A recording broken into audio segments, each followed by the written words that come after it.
Ayo, 1, 2, 3. Ing sawijining dina ing padepokan. Suasanane katon ora kaya biasane. Sawise latihan, para cantrik padha ngumpul lan guyon. Nanging ana siji kanca sing nggawa dhewean ing sangisoring murid. Dheweke kerep dadi bahan guyonan merga wujud awake rada beda karo liyane. Karyan iki gawe sedih. Bagong sing ana kedadian kuwi banjur marah beda.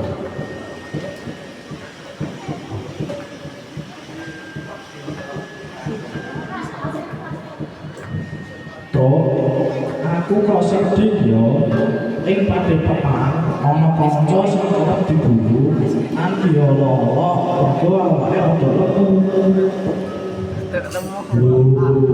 Kuwi jenenge pembelian kok ora bace ngono kuwi wong urip kudu padha ngajeni. Nggih kula jaminan. Bisa sebenarnya kurang 10 menit. Nanging sing nyolong kuwi rumangsa guyon ana watese. Yen nganti gawe ati lara kuwi kudu guyon jenenge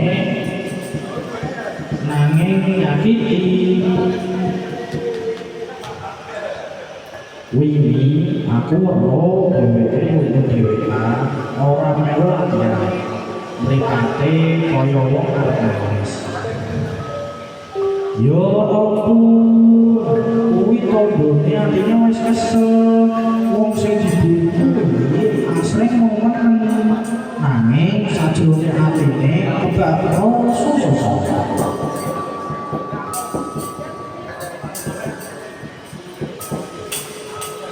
Aku dadi kepikiran itu, dia terus ngomong iso-iso dhewe ora percaya diri meneh. Mula saka kuwi kita ora kenal yen ora sing salah kudu ngene. Nanging aku wedi mengko aku sing diguyu.